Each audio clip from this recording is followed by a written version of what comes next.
Again, this afternoon, we'll be discussing antibacterial antibiotics. So we will be discussing first the historical background of the antibiotics, where it started, and who started the discovery of the antibiotics.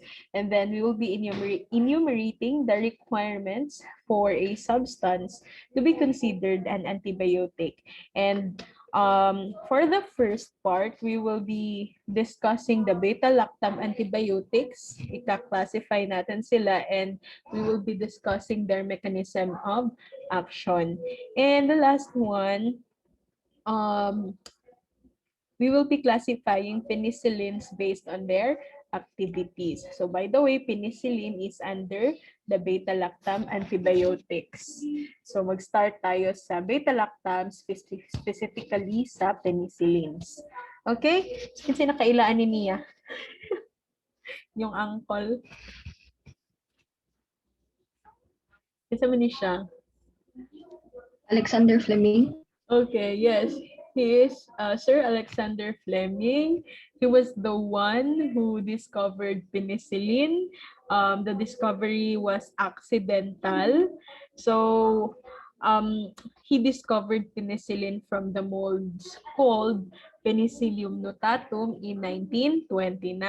So he was actually doing an experiment with that, with some bacteria, and then nagkaroon ng contamination, nagkaroon ng molds, naggrow yung molds inside the agar. And then when the molds grow, nakita niya na nagkaroon ng zone of inhibition, which is an indication na there is death of the bacteria. Now, that's where it started, na he hypothesized that there is something with Penicillium notatum that can kill the bacteria. Uncle ninyo. So that was Sir Alexander Fleming. So do not forget he was the one who accidentally discovered penicillin from the molds Penicillium notatum. But though Alexander Fleming discovered penicillin, but actually he was not the one who isolated and purified the penicillin. It was Florey and Chain who purified penicillin, and then after purifying it, after isolating and purifying it, they were the ones who introduced penicillin for therapy. Okay, so the work of Alexander Fleming was not really complete. Next, we also have Pasteur and Joubert, who discovered the anthrax bacilli, which is considered a biological warfare. So they discovered the Bacillus anthracis, a bacteria na ginagamit natin for terrorism, na meron isang terorista na gumamit nito, ilalagay nila sa envelope and then sent to their enemies. And then once inhaled, Bacillus anthracis is considered a flesh-eating bacteria. So pag ma-inhale and magkaroon ng action, ma-erase gud na inyong naong class kay kaunon man na niya ang tissues. Okay? But again, everything about antibiotics nowadays started with Alexander Fleming. Okay, so let's define again. I believe you know the definition of antibiotic, but let's define this again. When you say antibiotic, it's any substance that is derived from a microorganism. Again, it is produced from a microorganism, but you can also use them against another microorganism. Therefore, these substances can either kill the microorganism or prevent their growth. Okay? If ever a substance is able to kill or to prevent the growth of a microorganism, but it's not derived from another microorganism, it's not considered an antibiotic. So that is the reason why from our previous lesson, we discussed there na yung mga quinolones and sulfonamides, though they are antibacterial agents, but they are not included here. They are under the synthetic antibacterial agents. Let me see. I think low ba't ako laptop? Wait lang. Ako sa siyang isaksak. Ha? Okay. Dulo mo. That's an indication na murag low mat na yun ako laptop. So this definition is according to Waxman. Okay? Waxman is the one who discovered streptomycin. That's another antibiotic. Okay? So what are the requirements for a substance to become antibiotic? First, again, it should be produced from a microorganism. So when you say produced siya from a microorganism, it can be a product of metabolism of the microorganism. Okay? So again, product dapat siya ng metabolism ng isang microorganism. Although it may be duplicated or even pwede siya ma-anticipate by a chemical synthesis as long as, again, the process takes place inside a microorganism. However, it's not just solely produced by the microorganism. It can be a substance which is synthetically manufactured or produced as long as its structure is patterned to the original antibiotic. So for example, penicillin class, the one that is discovered by um, Alexander Fleming sa Penicillium notatum is the natural penicillin. So those are the penicillins na pwede nating kunin sa Penicillium notatum. But actually, we have a lot of penicillins nowadays in the market. Like we have the amoxicillin, we also have the ampicillin.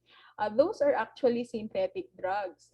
However, they are considered antibiotics because their structures are derived from our natural penicillins. Okay? So I hope that is clear. Nabisan pa og we synthesize these things or these drugs inside the laboratory, as long as they are structural analog of our naturally occurring antibiotics, they are still considered antibiotics class. And then, syempre, antibiotics, if either they can kill the bacteria or they can kill other microorganisms or prevent their growth. And lastly, these substances should be effective at low concentrations. Actually, that is true for all drugs, not just with the antibiotics. In pharmacy, that is why kung tingnan natin sa research nila Isobel or even nila Belly, they have there the approximate effective dose. They are looking for the dose that is effective, and actually they are looking for the lowest dose na magkaroon ng effect. Yun yung hinahanap natin sa pharmacy. Kasi the lesser the dose na effective siya, the safer the drug. So kung sa antibiotic, kailangan effective na siya even if konti lang yung concentration na ginamit pero able na siya to kill or prevent the growth of microorganism, pwede na yun. That's the ideal one. So dili ta diri pataas say og concentration. Kasi remember, as the dose increases, the more at risk you are, or the more at risk the patient will be for toxicity. Okay? Ambot nga nagkakaroon ko.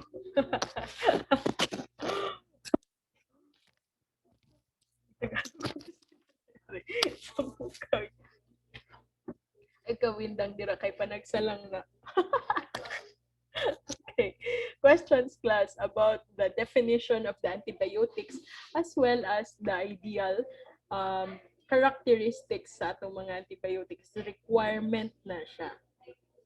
Muna siya na katong ilahabeli, actually, I told them to start at 1 milligram per kilogram. That is the lowest dose possible, 1 milligram per kilogram. Kaya lang dili kaya sa micropipette. So mag-start sila at 10 milligrams per kilogram. They will be testing their plant for 6 doses, and then the lowest dose that will have the effect will be the approximate effective dose, and that will be used during their assay. So yun yung rationale ng kanilang testing.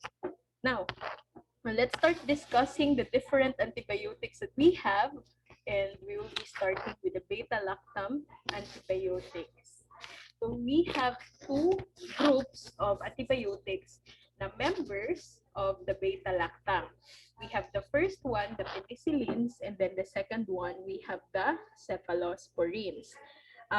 But before we'll be naming them, let's talk about their mechanism of action. Class, this is true for all na beta-lactam antibiotics. May it be penicillins or cephalosporins, parehas lang sila ng mechanism of action. They target the cell wall synthesis of the bacteria. So actually, dali lang ni siya tandaan. Ha?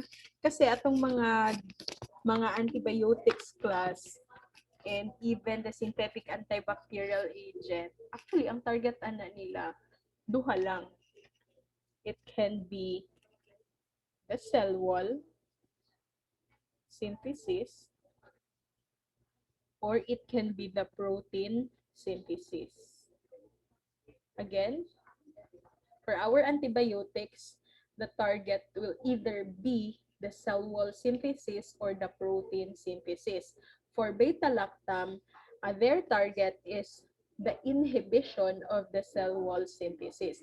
And most of the time, if an antibacterial targets the cell wall synthesis, it's considered bactericidal. When you say cidal, it's really to kill the bacteria.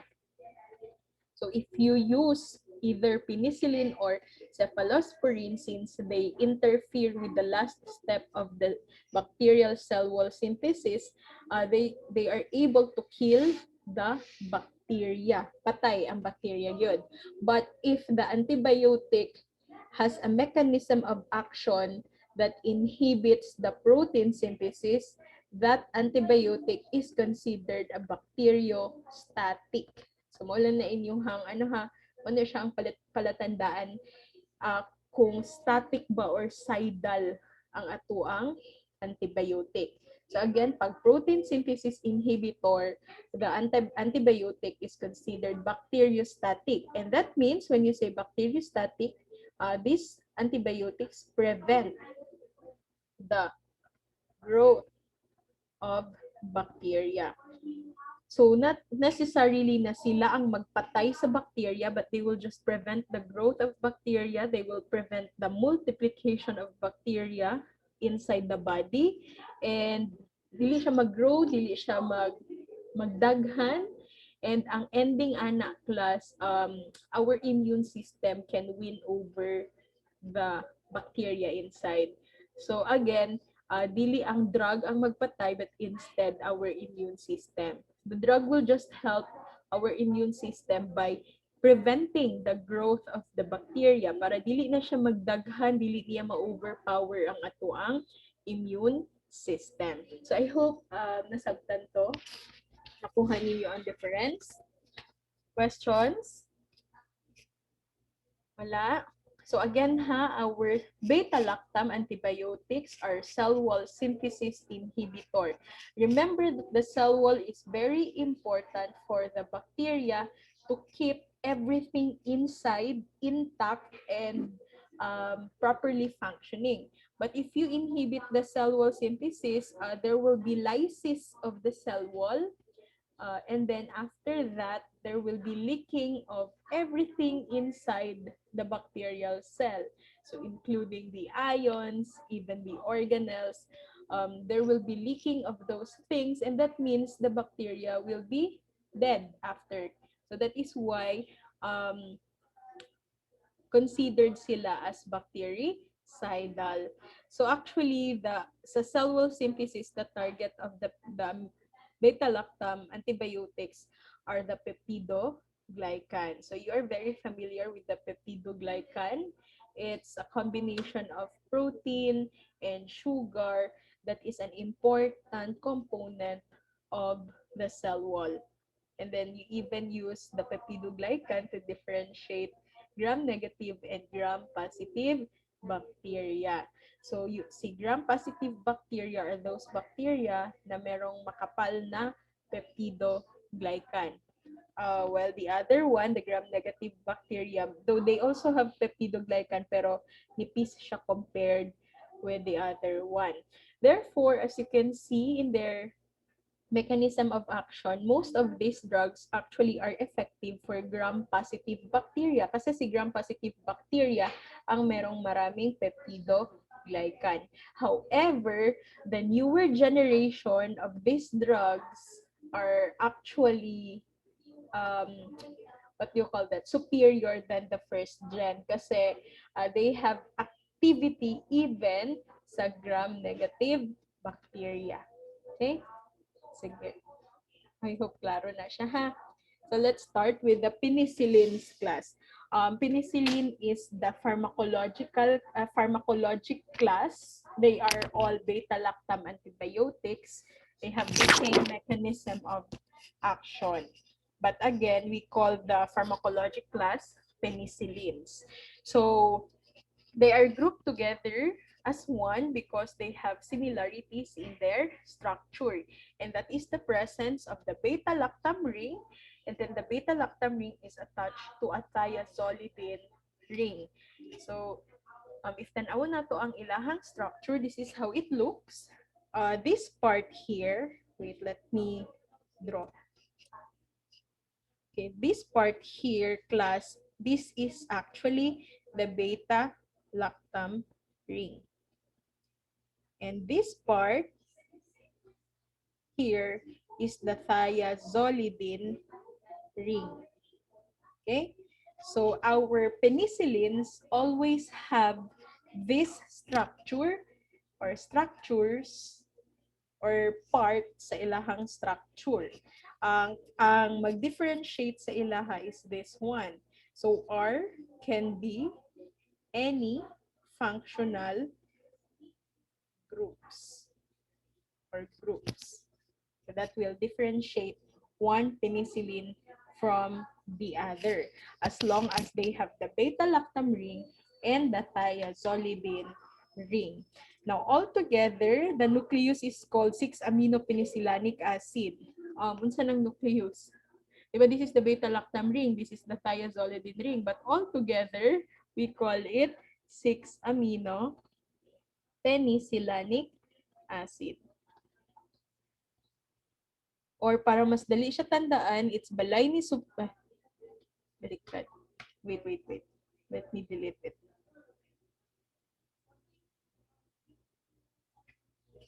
It's actually balay ni Superman kasi naana siya sulfur na naay garahe.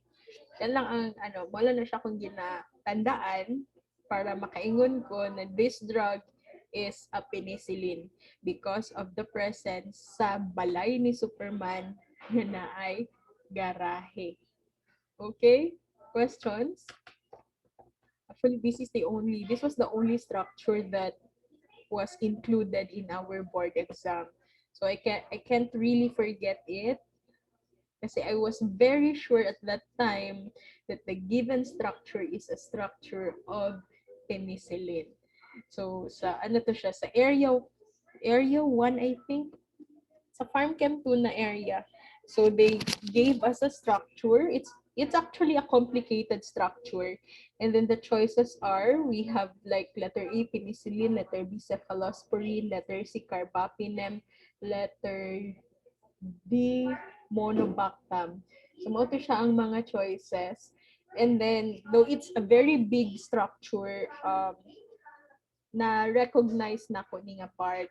So it's balay ni Superman na naay garahe. And then immediately, syempre, I answered penicillin. So I was very confident with my answer na it's penicillin. Depende siya sa kada batch kasi during our time, isa lang na siya ka-structure sa kadaghan drug, sa kadaghan structure. Sa amo ang time, isa lang yun ang nigawas and it's penicillin. And I was very sure of my answer, but when I go out sa room, when I went out sa room, nagdebate na ako mga classmates if it's penicillin or cephalosporin. Nagdebate sila sa ilahang mga answer. Pero ako, dili ko mahilig og ingana. When I took the board exam, after the board exam, wala na ko nag-istorya. after after nigawas ang results sa board exam, itawag ako ang teacher sa ako sa UIC, and then niya na siya sa ako nga nakulbaan gid siya sa ako kay after the boards wala na daw ko nagatingog, wala na ko naga-istorya, wala ko nagasulti sa ako ang answer, wala ko nakipagdebate sa ako mga classmates kung unsa ang tamang answer for a certain question, because I don't want to know na mali akong answer or something. And the reason is wala ko'y maalala except for those things na I am very sure with my answer. So, ano siya. So, until now, sa board exam na mo, I can only remember 2 questions. Sa 600 question kasi it's 100 question per area divided we have 6 areas. So, sa 600 nga questions, I can only remember 2. And that is the first question yun sa area 1, which is what are the products of the reaction of acids and bases. So I was very sure with my answer. It's salt and water. Malala. And the second one is this one, ang structure. And then again, I was very sure of my answer. It's penicillin. So maulang to siya. Isa ka buok structure. Ang ilaha Ma'am Cherry, I think duha ang nigawas. I'm not really sure but she mentioned na nigawas ang structure ni paclitaxel. So it's an anti-neoplastic drug. Murag makulbantan na. Pero kung kanilang kaya-kayo na ko din. Ma-review mo ang paper mo after ang results, no? Wala namin nakakita sa amo ang papel.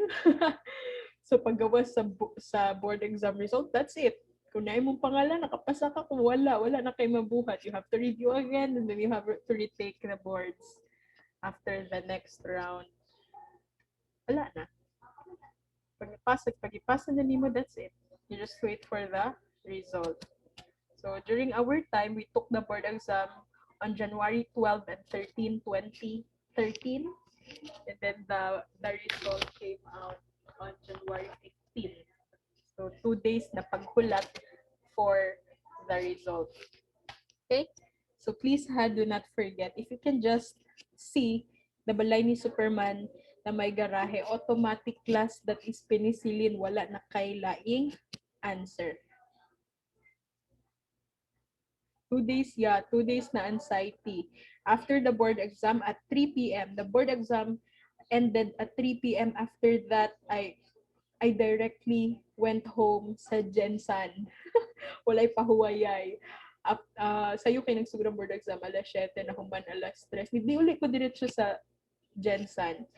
Tapos, January 14, because I was anxious, nanglimpyo ko sa among balay. Nalimpyo na ko tibuok na among balay. Tapos, pagkahuman, January 15, nadugangan ang ako ang anxiety. That was the time na nilaag ko ako'y kwarta ni ato kog SM tuyok sa SM kapila na ko nagtuyok hangtod gikapoy ko. Ako'y kwarta mo ko ipalit. So after that mga 6 p.m. nag-decide ko nga muuli. Nagsakay ko og multicab pauli og Dunya Solidad syempre. That was the time na nigawas ang results sa board exam. Na ako sa multicab paggawas sa results sa board exam. I can still remember it kasi ang pinakaunang nag-text sa ako ang roommate nga junior na ako sa UIC. So, pharmacy student po. Siya ang pinakaunang nag-text. I can still remember na amin dito sa may palen. Diha pa lang ang multicam nag-text siya. Tapos, it's a scam. It's fake news. Fake news actually yung gichat sa ako. Ano siya, Ate Bim? They call me Bim. Dili naman ko sa eskwelahan Reysa, pero sa uban akong kaila, Bim yun siya. Ate Bim, congrats! Ano pa siya? Top 3 ka, ha? that was actually a scam. Makulbaan po tayo. Ngun siya top 3 daw po. Tapos, namin sa Polytechnic, that was the time na nanawag na ang ako ang teacher. Teacher na ko siya sa UIC. She was in charge sa sa tanang activities na preparation sa board exam. So, nanawag siya na nagahilak. So, mao na to, dili na siya fake news. Kaya ang ako, rumake fake news kayo siya top 3. Wala na ko na siya na-feel. Pero, class, kabalo ka kung makapasa ka sa board exam or dili. Kasi ako, I was not really expecting with the top notcher. Pero, though I was anxious, pero I know nga makapasa ko sa boards. I cannot remember the questions. I cannot even remember how I answered the questions. But, naakay feeling na makapasa yung kang board exam, nang nalang yung kay feeling na nahadlok ka. Paano kung dilitin mo ang imong feeling. Matry ninyo na, pag take mo board exam, kabalo mo nga makapasa mo. Okay? Check ka lang po siya para makamata ninyo kay marag katulog na ta. So do not forget ha, balay ni Superman. Yan, gibutangan ko na siya Superman kasi na-S. And then na-I garahe. Now, this is the reason why bacteria can develop resistance against penicillin. So the presence of penicillinase or beta-lactamase, so daghan na sila nga group of enzymes. These enzymes are released by the bacteria in release siya sa bacteria to counter the activity of penicillin. So, pag naanay present sa penicillin class, the bacteria will produce this, and this enzyme will destroy the beta-lactam ring of the penicillin.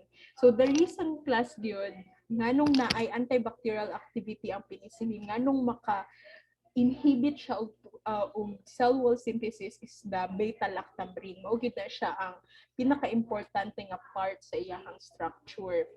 But then, this enzyme or enzymes can destroy the beta-lactam ring.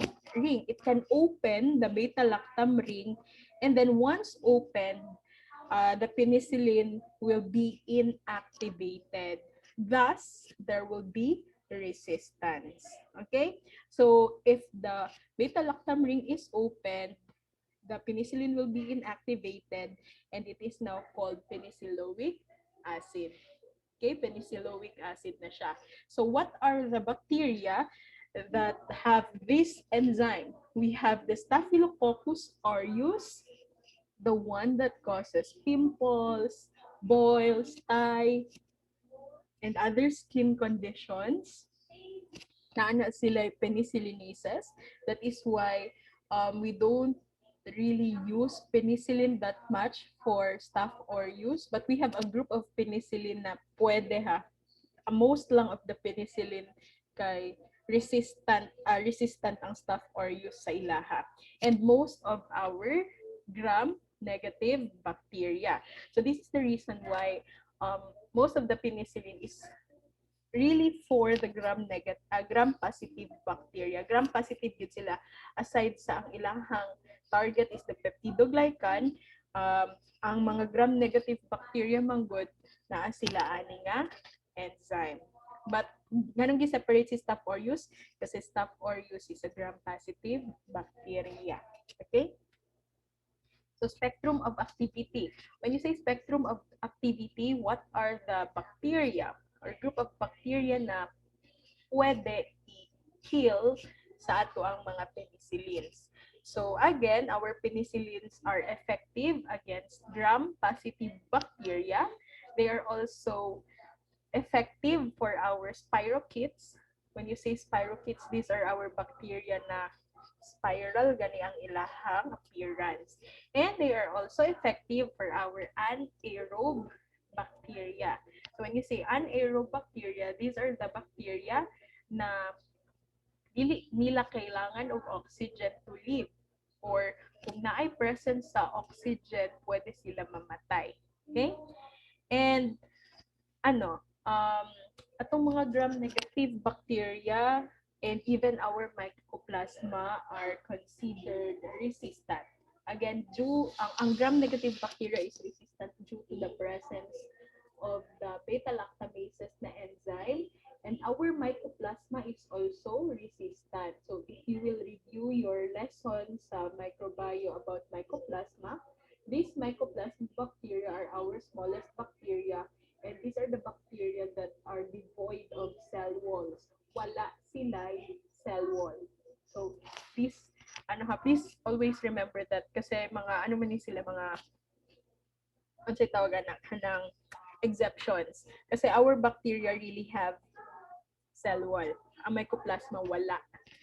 Mauna nga, resistant sila kasi our penicillins target the cell wall, tas wala sila yung cell wall. So, dili dyan magkaroon ng action si penicillin sa ilaha. Okay? Now, adverse effects. Actually, our penicillins are not that really toxic, but they are notorious sa hypersensitivity. That is why if we give penicillins to our patient, we always do skin test. Kasi penicillin can be susceptible for na mga susceptible na mga tao nga hypersensitive sila. So magkaroon sila og skin or mucous membrane rashes, pwede po mauwi to drug fever, and to some extent pwede siya maging severe na mag-anaphylactic shock ang atoang patient. Pero pagka nang taas na gyud kaayo nga dose, dili gid na siya taman lang sa hypersensitivity class. So like isa ka pad ka isa og inom, taas na kay nga concentration, mahimo na siyang toxic. And most of the time, the liver will be affected. Okay? So mag-skin test sa before mag I'm looking at that. Sa before mag-administer sa ato ang penicillin. So, isa itong isang klaseng penicillin class ha. Questions? Before ta mag-classify sa atong mga penicillins. Atong mga penicillin, gina-classify po natin na sila. Though they belong to one pharmacologic class. Wala? So let's start with the first classification of our penicillin. That's the natural penicillins.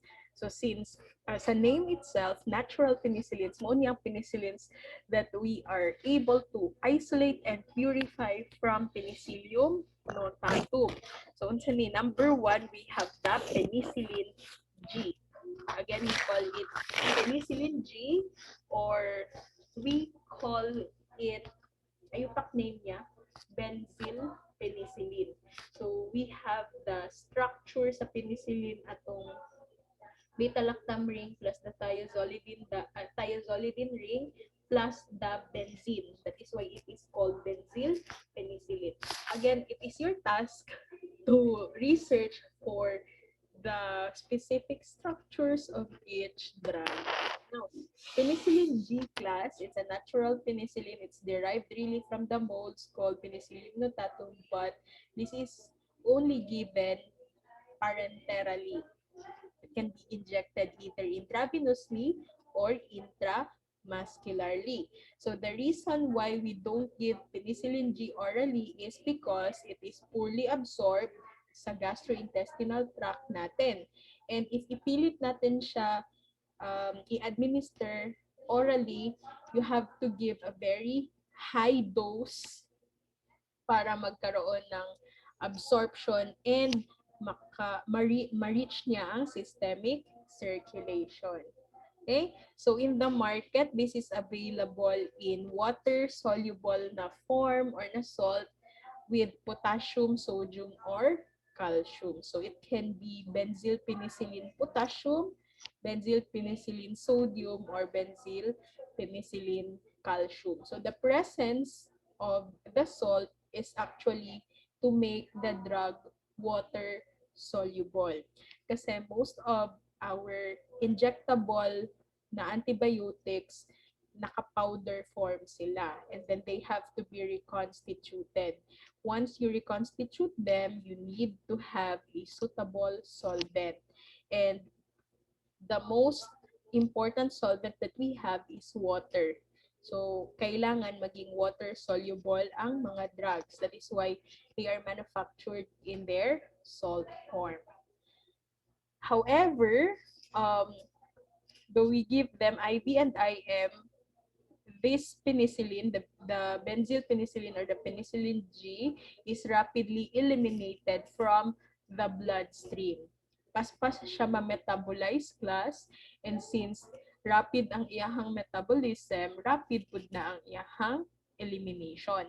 That is why nowadays we have repository forms of the penicillin G. When you say repository forms, they are the penicillin G na pwedeng i-administer intramuscularly. That is just to prolong their action para dili sila rapid ma-metabolize, dili pod fast ilahang elimination. So what are those repository forms available in the market? We have the pen-G benzathine and the pen-G procaine. So the presence of benzathine and procaine will make it available to be administered intramuscularly. So what's the use of our penicillin G? It's our take note of this since this is DOC, drug of choice for many bacterial infections such as rheumatic heart disease. When you say rheumatic heart disease, you have bacterial infection sa heart, and especially in children. And actually, penicillin G is also our drug of choice for syphilis. So syphilis is a sexually transmitted disease caused by Treponema pallidum. So it's a bacterial infection. Our drug of choice again is penicillin. Questions, class? This is the first member of the natural penicillin, the one that we isolate and purify from Penicillium notatum na molds. May questions? Buhi pa ta din ang gabi. Yes, ma'am. Buhi pa, ma'am. Buhi pa, ma'am.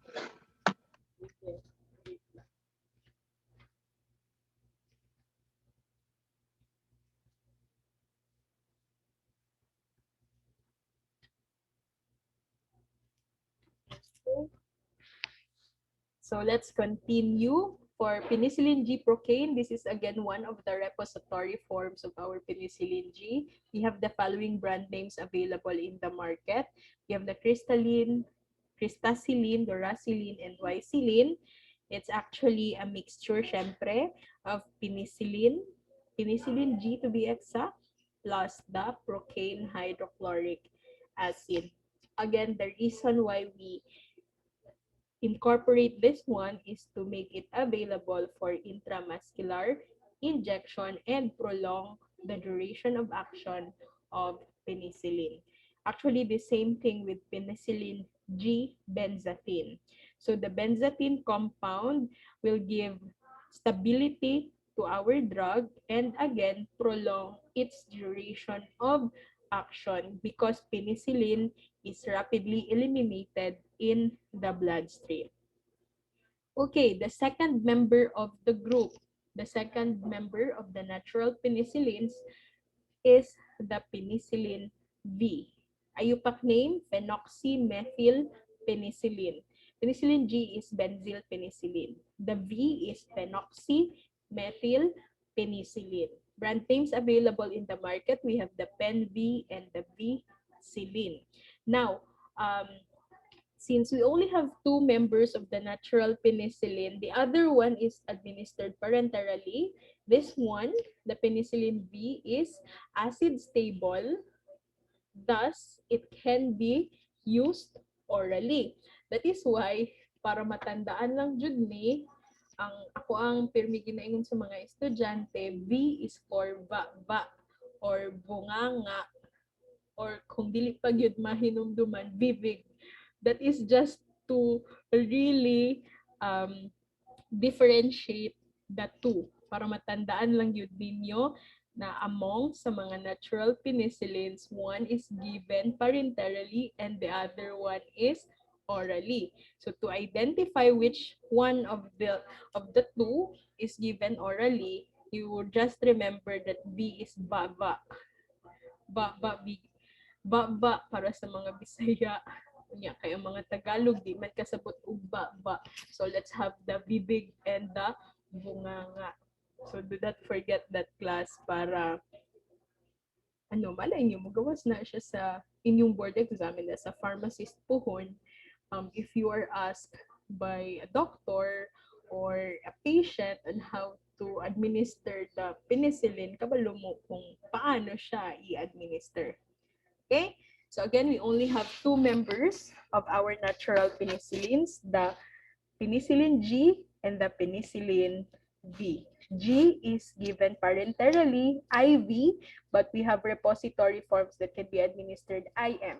And penicillin V that is given orally. Okay? So wala tayo pangutana. Let's move on to the second classification of our penicillin. We call them penicillinase-resistant penicillins, or we call them anti-staphylococcal penicillins. So actually, they are our penicillins that have narrow spectrum of action, meaning the list of the bacteria that they are able to kill is medyo gamay lang. Okay? So again, from the name itself, you will have a hint kung para asa siya.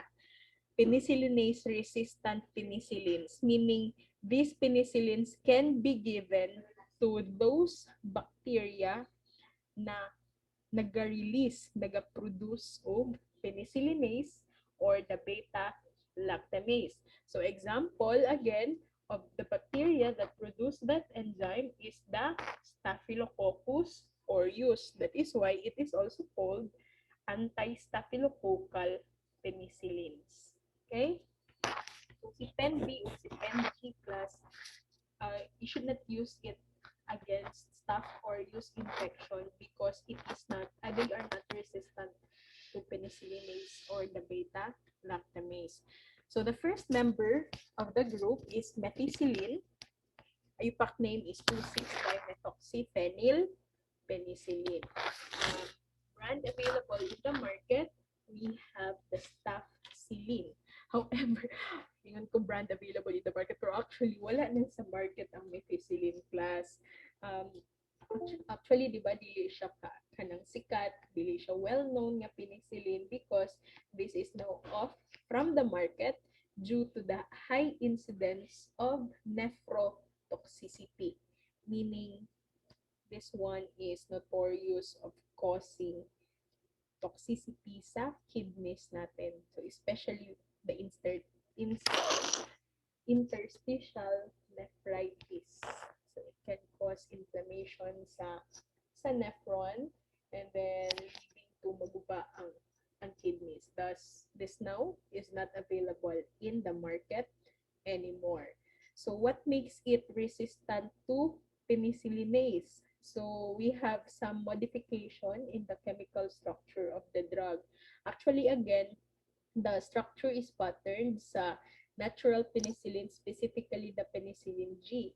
And there are some modifications like the absence of the benzyl methylene group sa penicillin G and the steric protection by the 2 and 6 methoxy group. So the presence of the 2 and 6 dimethoxy group will make it resistant to penicillinase. So dili na siya ma-recognize by the enzyme, thus dili na ma-open ang beta-lactam ring and ma-inactivate ang drug.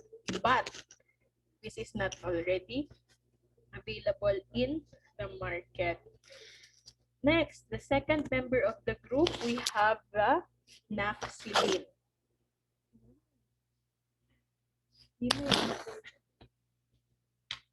Okay, nafcillin class is 6,2-ethoxy-1-naphthyl penicillin sodium, or brand name in the market, we have the Unipen. So this is also acid stable. If the drug is acid stable, most likely it can be given orally. When you say acid stable, even if muagi siya sa atong stomach na very acidic, dili maguba ato ang drug. So again, pwede siya i-take orally. Now, since small amounts are being excreted in the kidneys, this is favored to be used if the patient has problem with the kidneys or na yung mga renal problems. So unlike the first drug na methicillin nga toxic to the kidneys, this one is the anti-staphylococcal penicillin na safe for those with renal problems. So the major site of excretion of this drug is through the bile. Okay, unlike the other drugs, na mostly yun eliminated sa via the kidneys. Okay, so that's the second head. That's the second member of the anti-staphylococcal penicillin. The third member or members are the isoxazoyl penicillins.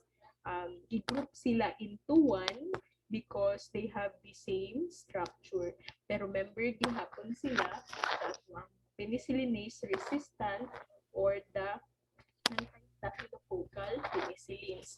So we have three penicillins under this group. We have the oxacillin, cloxacillin, and the dicloxacillin. I just don't know if you're familiar with them.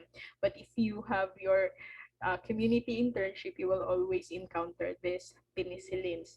So let's start with the oxacillin. The brand name in the market, we have the prostaflin. This is acid stable. Thus, it can also be given orally. So, bisan pag muagi siya sa stomach, the drug is still okay. So, this is still resistant to penicillinases. That is why you can use oxacillin for infection caused by Staphylococcus aureus and then actually some gram-negative bacteria.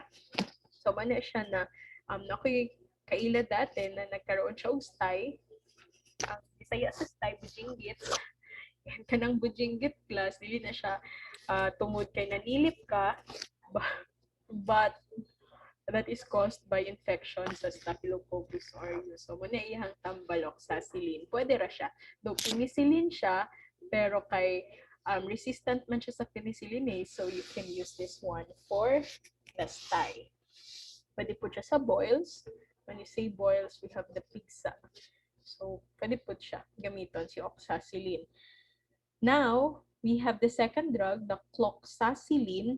The difference is just the presence of the chlorine ion. So, from the original one, oxacillin, nag-add lang tayo ng chlorine, naging cloxacillin na siya. Okay? So, what is the purpose of the addition of chlorine in the structure? It's for the enhancement of the oral absorption of the drug. Okay? This is given orally, but to enhance the absorption, we add chlorine ion. Thus, we have cloxacillin. And then the third member of the group, we have the dicloxacillin.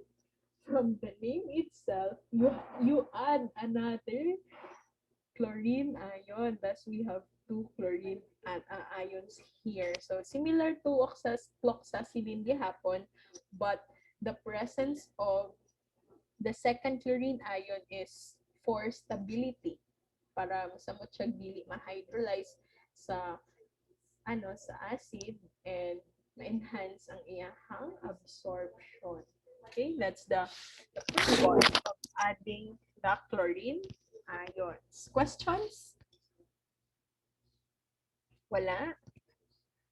So let me just start with the third group or the third classification ng ating penicillins. We call them aminopenicillins. Again, the third one, aminopenicillins. So their antibacterial spectrum is similar to that of the PENG. Parehas lang sila ang spectrum sa PENG. Pwede sila for gram-positive bacteria, for spirochetes, and even anaerobes. But the advantage of aminopenicillins is they are also effective against gram-negative bacilli. So they are more effective sa atong mga gram-negative bacilli mo na siya ang additional nila na activity. So what are the members of the aminopenicillins? We have the ampicillin. So this is widely used, especially in the hospital setting. But our problem with ampicillin is it has poor gastrointestinal absorption. That is why we don't really administer ampicillin that much via the oral route. Most of the time, we use this and we administer this parenterally. And take note, aminopenicillin sila, they are not really resistant to penicillinase. So, ang ato ang resistant sa penicillinase class, katong atong mga penicillinase resistant like the naphthalene, methicillin, and the isoxazoyl penicillin. Thus, you also don't give ampicillin to Staphylococcus aureus infections and other na mga gram-negative na nag-produce. Dili tanang gram-negative ha nag-produce, but most of the gram-negative bacteria produce penicillinase. So, para asa atong ampicillin, this is used for UTI, either caused by the Escherichia coli or the Proteus mirabilis. So, na ako'y nabasa na most likely, if your UTI is kanang due to you are unhygienic, it can be caused by Escherichia coli. Pero we have a lot of bacteria na pwede mag-cause ng UTI ha. Kaya lang pag E. coli ang cause, most of the time, it's due to the fact that you are unhygienic. And for Proteus mirabilis, it's more on kanang sexually active ka. So, duha lang man na, no? It's either unhygienic ka or sexually active ka. Kanang magkaroon of UTI. Next, we have ampicillin is also our drug of choice for Haemophilus influenzae infection. So, pwede siya sa flu, bacterial flu, Haemophilus influenzae. Now, we also combine ampicillin with probenicid, which is our drug of choice for gonorrhea. So, caused by Neisseria gonorrhea. Actually, class, probenicid is an anti-gout treatment. Anti-gout na siya. But nganong gina-partner nato siya with ampicillin? Because ampicillin class, again, pag i-partner nimo si ampicillin o si probenicid, probenicid will inhibit the elimination or the excretion of ampicillin. Meaning, magdugay ang penicillin inside the body and mag-take siya og action, mag-prolong iyahang duration of action. Okay. Wala na po yung audio. Wait. Can you hear me now?